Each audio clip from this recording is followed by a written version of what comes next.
Welcome to Aging on the Suncoast. I'm your host, Jason Martino. Like previous years, the Medicare open enrollment period started October 15th and will end on December the 7th. This period is a critical time for Medicare beneficiaries to review and understand their Medicare coverage. To help consumers in Pasco and Pinellas counties, the Department of Elder Affairs SHINE program provides unbiased, free, and confidential counseling to assist beneficiaries make independent decisions in order to maximize their Medicare health coverage. On today's show, we've invited back Janet Mills, the SHINE Area Coordinator, and Charles Franckle, the SHINE Local Area Coordinator. Together, these two seasoned SHINE volunteers will shed light on a valuable program that has helped beneficiaries navigate a complex system of health care coverage for over 25 years. Janet, welcome back to Aging on the Suncoast. Thank you. Yeah, Charles, welcome back as well. Oh, good to be here. You guys have been a great asset for our show for many years, helping to explain what SHINE is and to help beneficiaries understand where to go and get help with that. So this year, like many other years, the 2019 Medicare and You book has been published and available all around the nation. And obviously on the back of that book, it mentions the SHINE program. So Janet, what's the mission of SHINE? To provide free and unbiased counseling. We do that through teamwork of dedicated volunteers to make the best health care choices.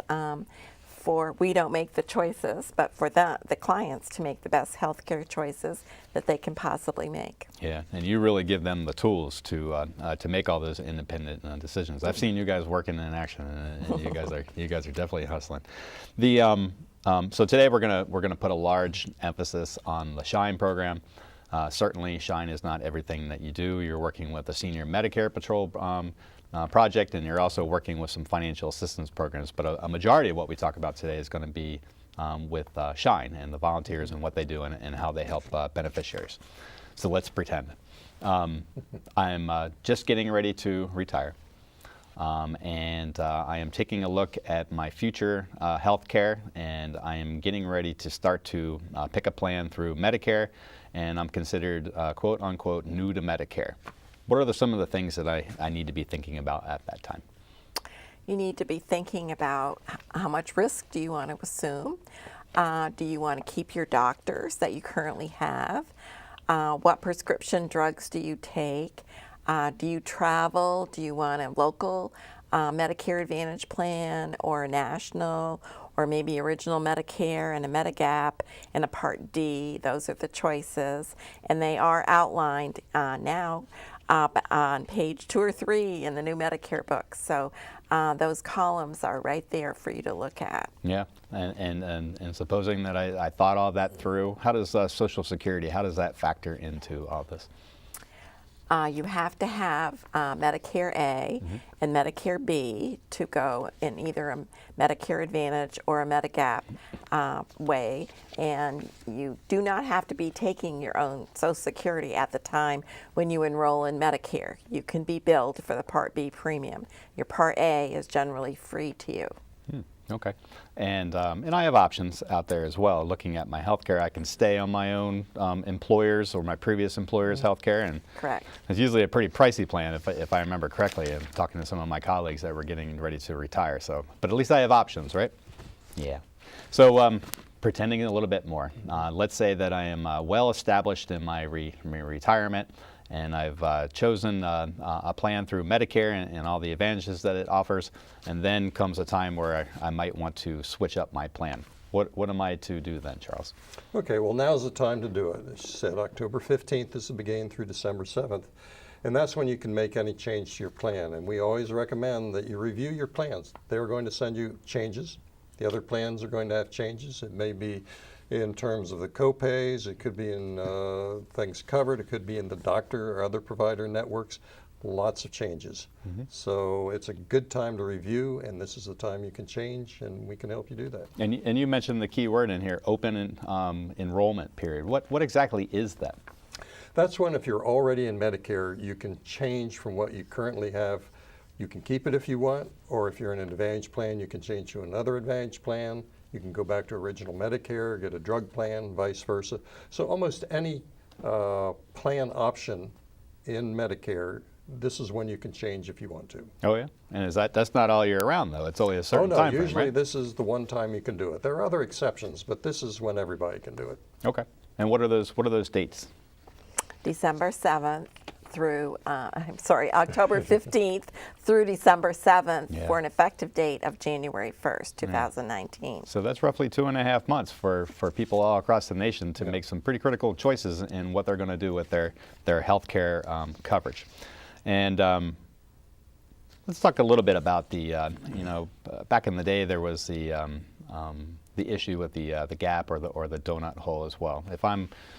How do I take a look at that, Janet? The gap or the donut hole to see where I'm Well, at? the brand name medication gap is closing, so there will be no more gap for brand name, but there will be for generic drugs for 1 more year. But then there are other ways that Shine can help to see if there are prescription assistance or foundation programs to help you with your costs. But we're looking forward to not having that brand name gap in 2019. Yeah, it's definitely an issue that people don't want to have out there. And you mentioned the Shine program. Helping that, a large part, from what I understand, is the volunteerism that goes into it. We're going to spend some time on today's show talking about specifically those volunteers and what it takes to be that incredible person on there. But what kind of roles do some of your Shine volunteers play in the Shine program, Charles? Okay, well, we've already mentioned that they can help you review plans. As we said, we can look at all the plans that are available in an unbiased way. We can also help with, perhaps you have problems, you need to make an appeal. We can give you more information on what Medicare or your other plans cover. We can also give assistance. There are some financial programs that we can help people apply for and describe to them. We also do now the SMP, the Medicare Fraud Patrol. We help educate people about how to protect themselves from fraud. And there are probably other things I've even forgotten. Yeah. We help with some medical billing problems, and we try to help with those. And because people are just overwhelmed when they have bills or choices that they don't know what to do with. Yeah, and I'll emphasize that what we do is we try to help other ways to pay them. Shine itself, unfortunately, does not have the funds to actually pay those bills, but we can help find other resources for people. Yeah, that's a great statement. Shine doesn't come with a whole lot of funds to help out that piece, but they help them navigate, and they help them understand what types of protocols that person would have to take if they want to appeal certain decisions and do some stuff like that, right? Yeah. Any last comments on our closing statements when it comes to Shine and the open enrollment period on there? It is our busiest time of year. Sure is. But we have lots of volunteers that work extra hours during this time period.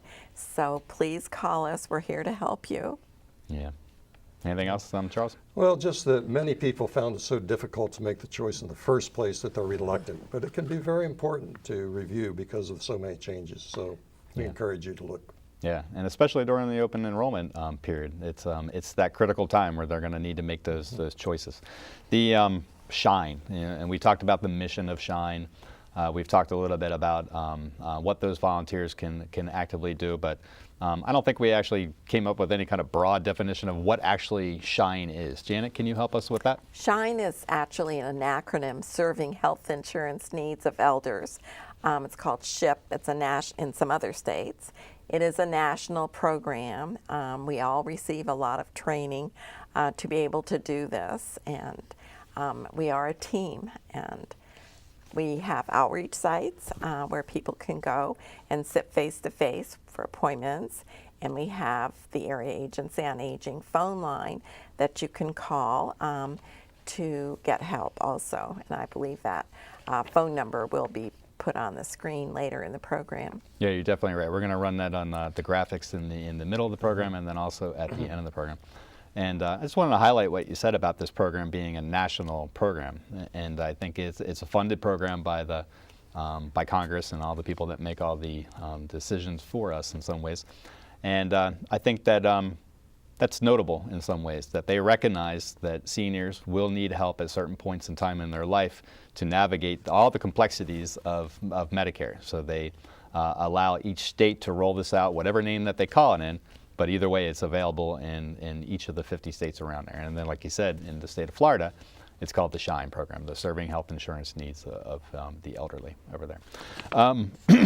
Qualifications, volunteers, and like I said before, we're going to really spend some time on understanding what type of person really does volunteer with the program.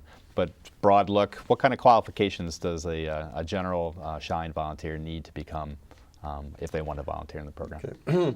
Well, there really a broad range of backgrounds are important, but as you might have gathered, it's not your typical volunteer thing. It does take some dedication. It does take some computer skills. It takes, the normally wanting to help people, certainly. It takes an inquisitive mind because you do a lot of problem solving. Yeah.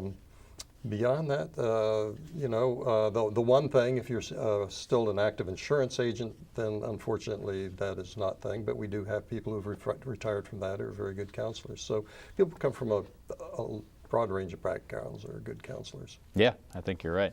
Janet, you mentioned a little bit earlier that you can get SHINE help in a couple different ways. And one of the ways that you mentioned, and like I said to the audience, is that we'll publish this number on the graphics in the middle of the show and also at the end of the show. And then you mentioned that we're also out in the community. And what do you really mean by out in the community? What do we do out in the community? We do a lot of presentations concerning Medicare and the Senior Medicare Patrol fraud. We participate in health fairs, so we're out in the community where other healthcare providers are. We are non-biased. We have nothing to do with any insurance agents, but we're there to promote what we can help people with. Yeah, and just my running around the community, I've always seen the SHINE logo, and I've seen that I've recognized that you guys are really saturating the community in many degrees. I've seen you all at health fairs that they offer around there. I think I've seen you guys in a lot of different libraries around Pinellas and Pasco County. And one of the things I know by working with the Area Agency on Aging and the fact that we have the new Senior Medicare Patrol project is that SHINE logo is going to change a little bit. And where it looks exactly like the one on Charles's shirt, it's going to be a little bit different because it's going to incorporate the fundamentals of the Senior Medicare Patrol, what we affectionately call the SMP program. And just like you said before, that SMP program is really designed to help consumers understand how to prevent fraud and how to detect fraud or abuse on there. Anything else we want to add to that about the SMP program? No, if you think you have been frauded, you need to call the SHINE, the Area Agency on Aging, and we will take the information and get the process working for you. So it is new to us, but it is a fine line between a complex billing problem and fraud sometimes. So we have experience with billing problems, so now we're into the fraud piece of it also. Yeah. Charles, anything to add on that? Well, just that we do like to emphasize it's really important that people protect their personal information, especially their medical information. Yeah. They are also individuals, the first line of defense against fraud. They should review their statements, and this is frequently where it's first discovered that something not quite right is going on. And if they can pass that on to us, we'll make sure it gets to the proper people. Yeah, and I'm so guilty of that. When I get my explanation of benefits sometimes through my normal primary health insurance on there is I skim it, but I really don't take all the time I think is probably necessary to go through and just make sure that some of the charges that primary physician or whoever I saw it at that time are all legitimate ones. And so to be taught that type of information is really probably an essential way for me to be on top of the fact that there could be some potential abuse or fraud on there, and that's what you all do such a good job on. Yeah, and it's billions and billions of dollars, and people say it's not mine. Well, yes, it is yours. You're the one paying for this. Yeah, you're exactly right. You're exactly right. So I'm really happy that you all came back on this show. We're covering a lot of things that we covered next year, but some new stuff on here too. We're talking about Senior Medicare Patrol, and we're going to take a quick break and come back for the second half, and thanks again. Please stay with us while we take a short break. As usual, don't forget to have a pen or pencil ready. During the break and at the end of our show, we'll be running contact information for the Aging and Disability Resource Center helpline, as well as the State of Florida SHINE SMP website. When we come back, we'll dive into some beneficial financial assistance programs that can put money back into your pocket and help with the cost of prescriptions.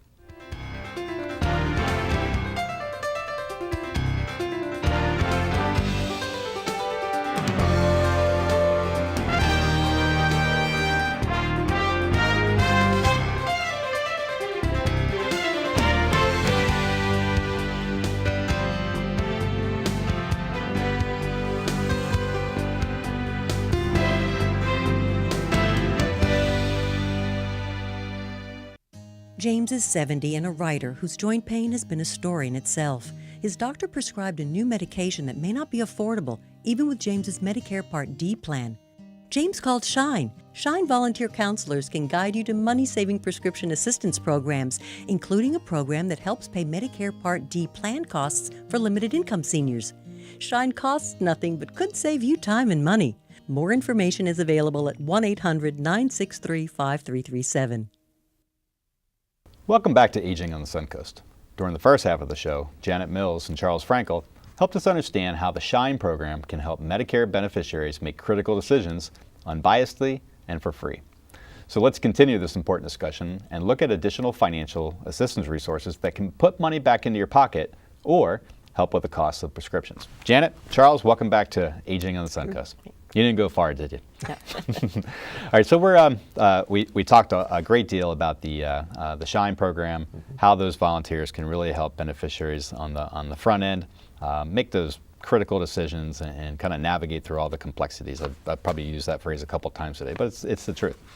And but what we also know that there's a wealth of people in Pasco and Pinellas County that are eligible for a lot of different financial assistance programs that are at their disposal, but they just don't seek them out or they just don't know about them. So we're going to spend a little bit of time on the second half of our show talking about that today.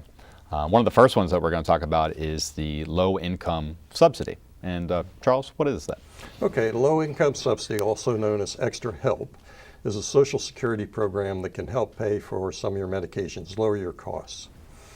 And it works in conjunction with a Medicare Part D drug plan to lower perhaps the premiums, your copays, and it can be a tremendous benefit to people. It not only can lower costs, but in many cases it means you can now afford to get a drug you couldn't otherwise get. Exactly. So it can be life-saving. Yeah, that could be life-saving. And there are many more people, we think, who are eligible for this than currently have it. Now, there are income and asset limits. The application process we can help with. That's one thing. If you're on the phone with us or if you're in person with us, we can go to the Social Security website and actually take your information and complete the application online. It's a very short process, 10, 15 minutes. You should hear back from Social Security. We're not the ones who qualify you, it's Social Security. And you will hear from them by letter, usually with less than 2 weeks. Yeah. And it can be immediately helpful to you. Yeah. And now the qualifications, I said, their income and asset levels, and you can look up what they are, but keep in mind that sometimes what really counts as income varies. What counts as assets may vary. So if there's any chance you think you may qualify, we encourage people to apply.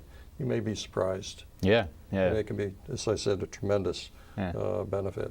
And many times all you can do is just hear no from the other side of things. Yeah, that's the worst that can happen. As I say, it's a pretty painless process to apply. And I'm enamored by the fact that the SHINE volunteers can take that residents' information and then they can do the application for them online, because many of the people that we're serving are homebound and they don't have that option to actually go to the Social Security office, or they might not even be proficient on the computer where they can actually get on the computer and do that application themselves. So what a wonderful asset that you guys are providing in there. Another program is the what we call acronym, and we're always trying to reduce our acronyms on the show because I live in a world of them. We call it MSP, but the real name for that is the Medicare Savings Program. What is the Medicare Savings Program? That is another program that can help with medical costs. The state will, if you qualify, pay your Medicare Part B and maybe more. And there are also income and asset levels. We have to complete those offline, but we do those with you. Might take 10 or 20 minutes, and then we mail them to you for your signature and date, along with a pre-addressed envelope to mail it to Department of Children and Families for processing. That can take up to 4 weeks before you get a letter of determination, and then maybe another month before your Part B premium stops coming out of your Social Security check. But it is an extremely helpful program. And by qualifying for that, you might also be able to enroll in some less expensive Medicare plans. So it's a process, and we're all very HIPAA compliant. We have to take an oath, so we do protect your privacy. Yeah, that's a good point. I think just about everything that we do with the Area Agency on Aging and throughout the SHINE program, and we really preserve the commitment to HIPAA. You mentioned that you send it to the Department of Children and Families. Are they also the party that makes the final determination on that eligibility? Yes. Yeah. Okay. So just like Charles said, the two programs that we talked about, in addition to some of the help that the SHINE volunteers are offering to people in the community, are a way to offer you cost-saving measures. And I said it in a kind of a low-tech way. It puts money back in your pocket. But just like Charles said, when you have money back in your pocket, it increases the options of what you're going to do with your money. So either that your formulary or your prescriptions are going to have be more affordable for you, or you can use it to pay off maybe a debt that you have, or if you're having trouble with your power bill, you can use that money that you're getting back in your pocket. So it only behooves somebody, in my opinion, to seek out to see if they're eligible for it. And you guys are the right people to talk to, right? Right. Yeah. So because you guys are the right people to talk to, let's talk about volunteers. You all are volunteers yourself. You've been doing this for such a long time, and I'm so proud of everything that you do. As one person could be proud of another, and you're also mentoring a lot of different volunteers through the Area Agency on Aging that play a role in SHINE and/or the Senior Medicare Patrol, and/or help with the low-income subsidy, and/or help with the Medicare Savings Program, and all the other pretty cool things that you do. So let's talk about that special group. Last year, they served up to about 22,000 people living within Pinellas and Pasco County. They did that out in the community at health fairs, at the libraries. They did that on the phone. What if I wanted to be a volunteer and I had that time? What can I expect, Charles? Okay. Well, you're going to have some pretty substantial training to begin with. You're going to have to go through a background check because you are dealing with very sensitive information on people. The training itself, initially there's some online training of about 8 courses, 2 hours each, and then a full day in class doing that. Then there will be ongoing training throughout, when you're doing this. Then there will be a mentoring process. And when you're finally ready to be signed off and do it, there are different ways that you might decide to do your counseling. Yeah. You can do it on the phone. You can do it in an outreach site. Perhaps you like to give presentations and do that type of thing. So there are some choices, but it's something that does take some dedication. I don't know so we have a set number of hours, but as you can imagine, you're making a big investment in doing this training. SHINE is making a pretty big investment in training you to begin with and keeping you going. But we find it a very rewarding and worthwhile experience for many people. Yeah, it sounds like there's a little bit of a commitment on both sides. On both sides, yeah, yes. You use the investment term. There Jen? is an orientation and sort of interview process in the very beginning, and there will be one coming up shortly in the next week or two on both counties. So if you are interested in volunteering, please call the Area Agency on Aging and express that, and then our management will call you back. Yeah, exactly. And to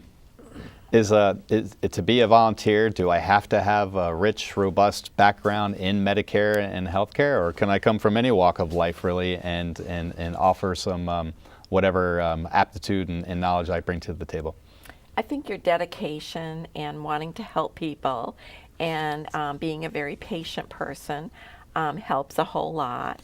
But we are a team and we have great respect for one another. We're all very different people, but we care about what we do. I've seen it firsthand, your team approach to things. You lean on each other all the time. Amazing. I think when you talk about, how much you need to know about Medicare, during the training itself, most people kind of think, gee, after a day or two of training, I thought I knew something about Medicare, and I really didn't realize just how extensive. So most people don't have a strong background in Medicare. You may have one in computers, or you could have been in the health field itself, or, many other teaching, whatever. So as long as you're willing to spend some time learning and want to do it, Yeah. that's what's needed. But it sounds like those strengths are beneficial no matter what walk of life you really come from. If you're a lifelong learner, then this program may well be just your cup of tea. Yeah, that's a great Yeah. way to say it. And and obviously we're talking from a perspective, and we're trying to help a potential volunteer understand what they could expect. But there's some rewards that I have to imagine come from volunteering. Anything that you can think about right off the top of your head that would be a reward that person would experience by helping another person with Shine or SMP or LIS or MSP? I think personal satisfaction just from helping someone to navigate the process or the problem is huge. And we do have quarterly meetings where we all come together for an entire day of education. And so we do meet new friends, and we learn new things every day. And it's a very rewarding program. Yeah. And very necessary. Yeah, and I totally trust your experience, Jan. You've been doing this for a while. Charles, any experiences that you can speak to that would help illustrate to others? Yeah, well, the things Jan talked about personal, but certainly the number one thing is the feedback you get from the people that you're helping. And, I think there's some that stand out, but it's just even little things people are appreciative of. Sometimes it's a matter of you've listened to someone and find out you can't help them at all. But they're very appreciative you've listened to them even, Yeah. But we save people money, we help them sort through a complicated mass of plans. It's just, their reward is our reward. Yeah. So there's a great amount of opportunity for a potential volunteer out there if you're interested in helping other people navigate through the complexities of healthcare, to understand how to detect or prevent potential fraud or abuse throughout their healthcare coverage of that, and then also help people understand that they could potentially be eligible for different programs out there. The numbers that we run during the middle of the show and at the end of the show will help you get in touch with our Janet, Charles. I really appreciate you all coming back to our show and enlightening us on all the different complexities that you all deal with on a daily basis that would probably just make me dizzy. Thank you very much for coming on. Yeah, pleasure. We hope you enjoyed this month's broadcast. We also hope this episode sparked your interest to contact the SHINE program in order to seek help during the open enrollment period. Please remember this critical period ends December the 7th, so start the process now. We'll see you next month, and until then, please make every attempt to maximize these free and exceptional resources.